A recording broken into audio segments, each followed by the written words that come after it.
But there's the rub. What they did was cause enormous damage to our economy. And that's why we've had to put in the cost to our society has been in the trillions of dollars. The cost to our taxpayers has been in the hundreds of billions of dollars. Homeowners have lost their home. Workers have lost their jobs. These are all costs that have been imposed on society by the mismanagement of risks of our financial institutions. And so economic theory has provided a clear articulation of why it is that markets often don't work in the way that they should and why there's a need for government. So this goes back to the broader issue of why it is that we need a regulatory framework, but it also goes to an issue of why there needs to be a basic sense of ethics, corporate responsibility on the part of businesses. They have to ask the question, is what they're doing fair? Would they like others to do to them what they are doing to others? The kind of predatory lending that the financial institutions engaged in, I think, was basically great about that kind of partnership.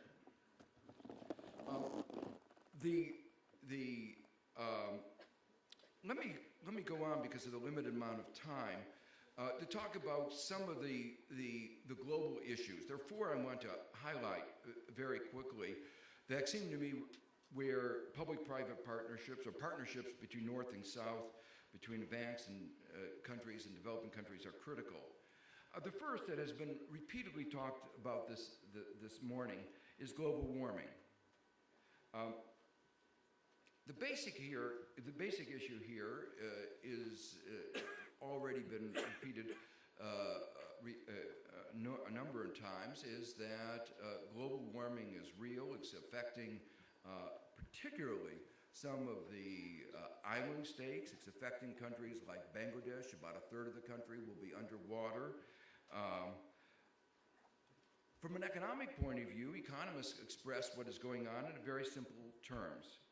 We are not pricing one of the world's scarcest commodities, our atmosphere. Now, we should have learned from the crisis what happens when you don't price accurately. We overpriced real estate. And when that price came down to the correct level, we had a crisis.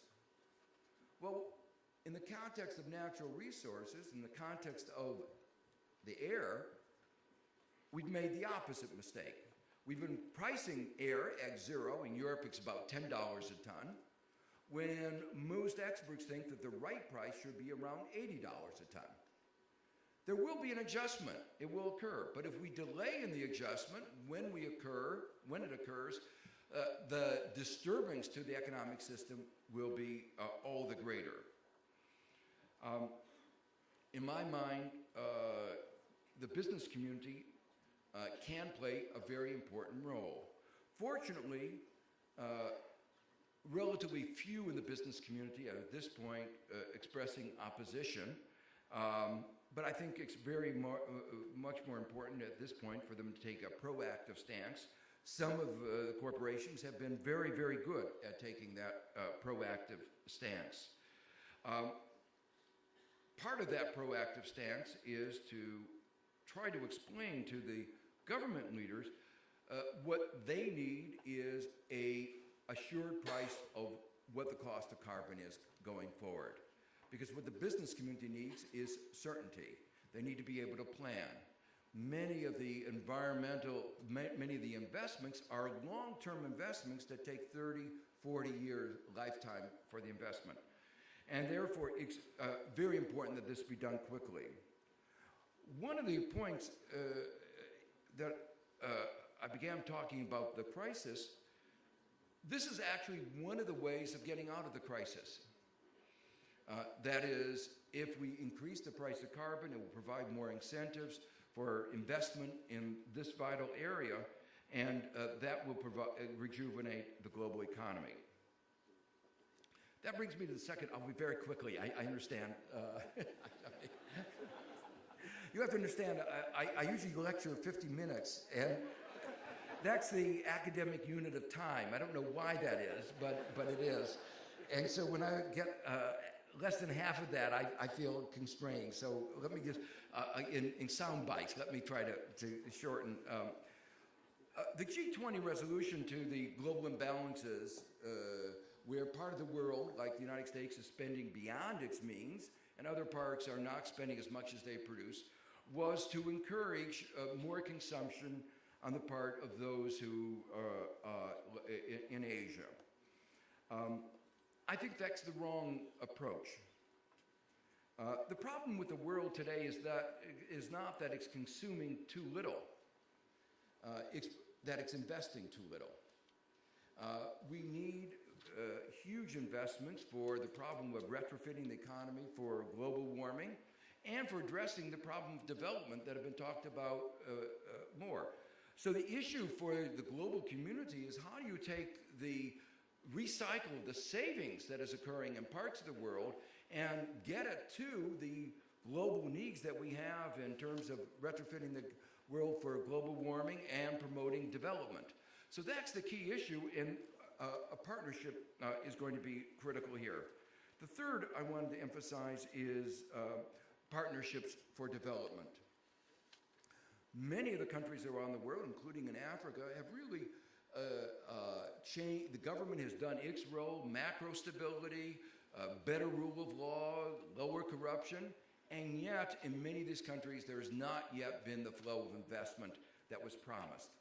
And there's going to need, I hope that out of this kind of a meeting that there will be greater flow of those investments. And here is one area where creative interaction, not only between business and government, but between NGOs, a new category of organizations providing more patient capital is important.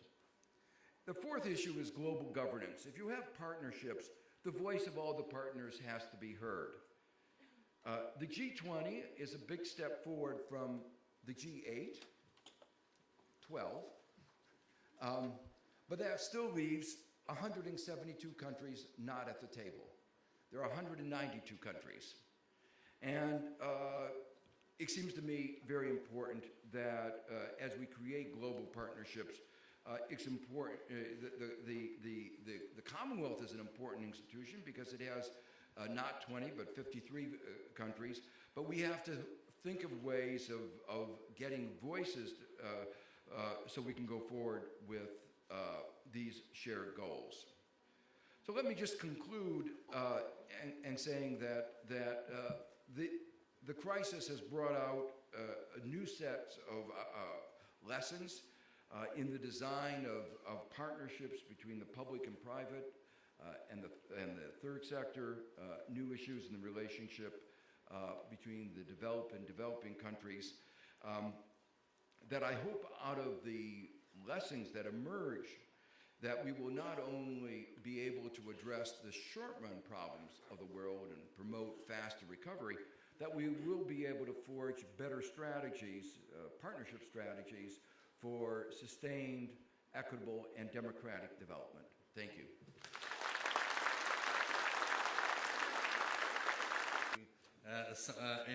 Discuss with you your thoughts, both in private and public. But I mean, one could never